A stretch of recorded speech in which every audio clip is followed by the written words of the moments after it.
Invicto na temporada, melhor campanha e com a 8ª vitória seguida na temporada, o Palmeiras não surpreendeu ao derrotar o Ituano pela fase de quartas de final do Campeonato Paulista.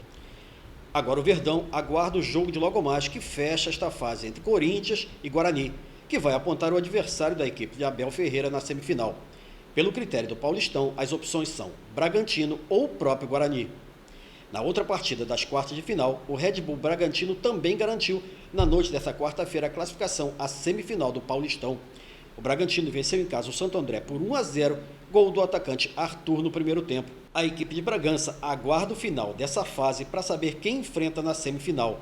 Na próxima fase, o time de melhor campanha enfrenta a quarta melhor campanha, e os times com a segunda e terceira fazem o segundo duelo. O Atlético Mineiro saiu na frente na fase semifinal do Campeonato Mineiro. O Galo derrotou a Caldense por 2-0 no Mineirão. Com a derrota, a Caldense agora precisa vencer o Atlético por 3 gols de diferença para chegar à final do Campeonato Mineiro. O Atlético, por sua vez, pode perder por 2 gols, que ainda assim avança para a decisão do estadual. Os gols da partida foram marcados ainda no primeiro tempo por Hulk, que se tornou o maior artilheiro do novo Mineirão. Atlético e Caldense voltam a se enfrentar no domingo para definir quem chega à final do estadual. No Campeonato Carioca, Fluminense e Botafogo fizeram o primeiro jogo entre as duas equipes na fase semifinal. Os quase 8.500 pagantes viram um jogo pobre tecnicamente, mas de muita luta entre as duas equipes. O jogo teve um pouco mais de objetividade por parte do tricolor, principalmente no segundo tempo, quando marcou o gol que aumentou a vantagem do time das Laranjeiras. O Fluminense venceu por 1-0 e, para chegar à finalíssima do Carioca, a equipe botafoguense terá que vencer por pelo menos 2 gols de diferença no jogo do próximo domingo. Aparentemente, a estratégia dos treinadores foi a mesma e ambos se limitaram a não sair para o jogo e esperar que o adversário o fizesse. Apesar da luta, foi um primeiro tempo com muitas falhas de domínio, passes errados e pouquíssima produtividade.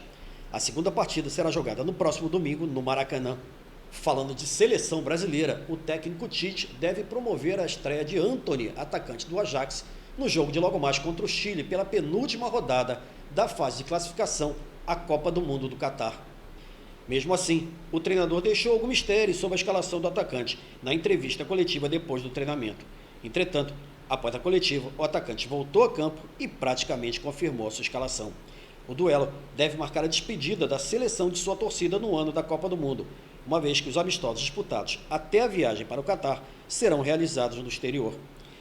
No último treino, antes do duelo contra o Chile, realizado nesta quarta-feira na Granja Comari, Tite montou a seleção com Alisson, Danilo, Marquinhos, Thiago Silva e Guilherme Arana, Casemiro, Fred e Lucas Paquetá, Antony, Vinícius Júnior e Neymar. No cenário capixaba, a novidade é o treinador Charles Almeida, que assumiu a equipe do Serra.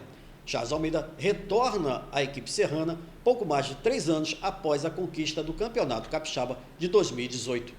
Esta será a terceira passagem de Charles pelo Cobra Coral, onde conquistou o título capixaba de 2018. Charles assume o time classificado. Eu vou botar o treinador. O treinador assume o time classificado para a semifinal. Ele faz questão de valorizar o trabalho desenvolvido até agora, mas ressalta que a partir desse momento as coisas ficam bem mais difíceis.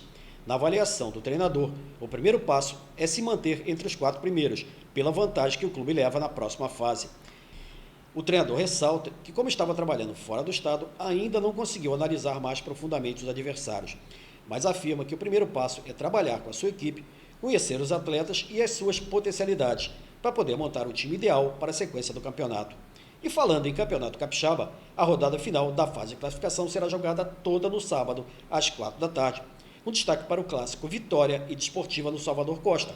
Além disso, temos CTE e Rio Branco de Venda Nova, Estrela e Real Noroeste, Vila Velhense e Serra e Nova Venécia e Rio Branco Atlético Clube.